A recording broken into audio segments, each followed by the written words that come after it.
So the Wrecking Ball, Nick Ball, successfully defends his WBA featherweight strap against the very tough, very game TJ Doheny, who failed to come out for the 11th round. The corner stopped the fight. Right decision for me. I thought TJ was as game as a coked up badger in there. He never stopped trying to win. He went out on his shield. He fought his heart out, but at the age of 38, it was just too much of a big ask. And Nick Ball, for me, is the pound-for-pound best fighter in Britain at the minute. He's in the form of his life. TJ did really have a good go. I gave him round 4. Other than that, I struggled to give him anything else. But he was competitive, especially in the first 4 rounds. And he did frustrate Nick in there, who actually kicked TJ at the end of round 1. A bit bizarre, but I think that was just a bit of frustration from Nick. TJ was holding him after the bell, and I think there was quite a lot of bad blood in the build-up, and some of it is all bravado, and, you know, you do sort of watch a lot of the beef before fights sometimes, and you think, how real is this? But I definitely got the feeling that Nick Ball was a bit pissed off with TJ, and TJ wasn't going to take any shit from him. So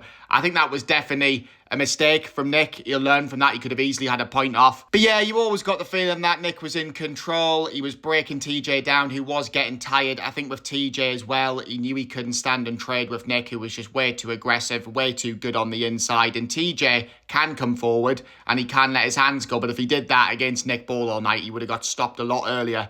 But he still did land some good shots. He landed some big power punches, but he just didn't have the power to really put a dent in Nick Ball. And you need that against him because he will be there all night. If you can't outbox him on the back foot, you need to be able to hurt him. And TJ just couldn't do that. In round 9, the Wrecking Ball did actually get a point taken away for throwing TJ to the canvas. He had been warned by the ref previously. He reminds me a lot of myself after a few drinks on a Saturday night. He is a dirty bugger, but he got away with it. Just the point off. In the future, he does have to be careful though. And then from there, the Wrecking Ball was really starting to stick it on TJ. He was landing more and more. TJ was tiring. You just knew a stoppage was coming. TJ somehow managed to survive round 9. And then in round 10, it was all Nick Ball. The ref looked like he might jump in. TJ somehow managed to survive again, but the corner 100% made the right decision. There was just no need for him to come out for that 11th round. He wasn't going to win the fight. And at that stage, what is the point? You see it so often, a fighter will go the distance and you think, he should have been pulled out there. I think when the fight's done, regardless of whether TJ could have survived or not, maybe he could have done, he's that tough,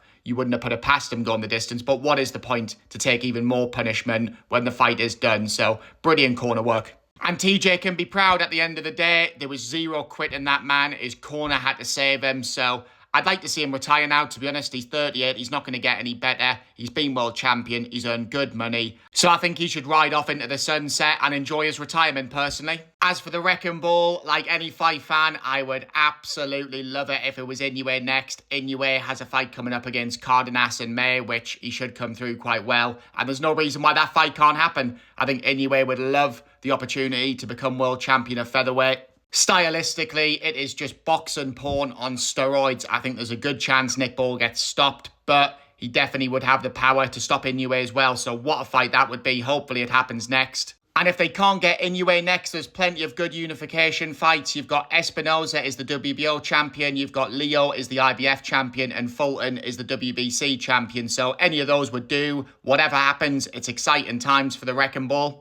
As for the undercard, what in the name of Kelly Maloney happened with Andrew Kane and Charlie Edwards? That was diabolical. One of the worst fights I have seen for a long time. I had high hopes for that.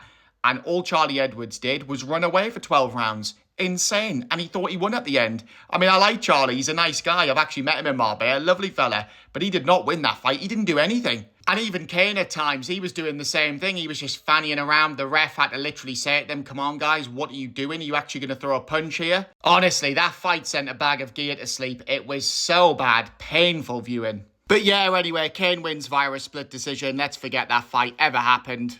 And thank God, after that, we got Turner against Farag. Jackie Turner take a bow, annihilating Ryan Farag in 2 rounds. He was like a man possessed in there. A bit wild at times, but he's got serious power and a very bright future in the super flyweight division. He looked unbelievable in there for me. But yeah, decent night of boxing, guys. It always is in Liverpool. To be fair, that was Frank Warren's last ever show on TNT. From here on in, he will be on DAZN, which is much better. All of the big promoters under one umbrella. I hope you all enjoyed the fights over the weekend. I hope you've all enjoyed this video. Subscribe if you're new. Enjoy the rest of your weekend. And I will see you all on the next one.